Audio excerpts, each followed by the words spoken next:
আসসালামু আলাইকুম প্রিয় মিঠাপুকুরবাসী, একটা গুরুত্বপূর্ণ বিষয়ে আজকে আমি আপনাদের সামনে লাইভে এসেছি।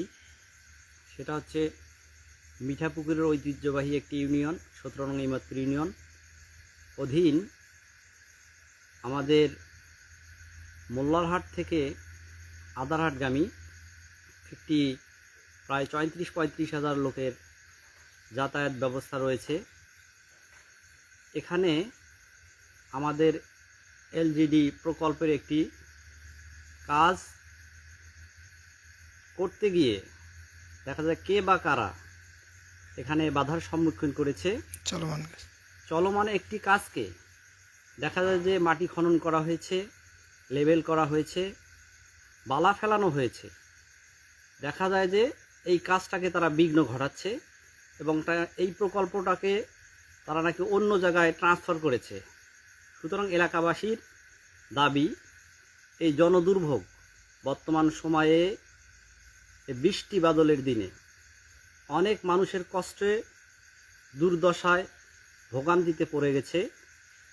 তাই আমি স্থানীয় সরকার ব্যবস্থা এবং ইউনো মহোদয়ের প্রতি বিনীতভাবে অনুরোধ জানাচ্ছি এই জনদুর্ভোগ যেন লাঘব হয়।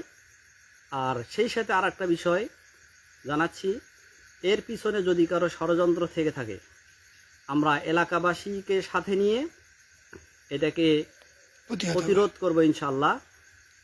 আমরা চাই এলাকার মানুষের উন্নয়ন হোক, এদেশের উন্নয়ন হোক।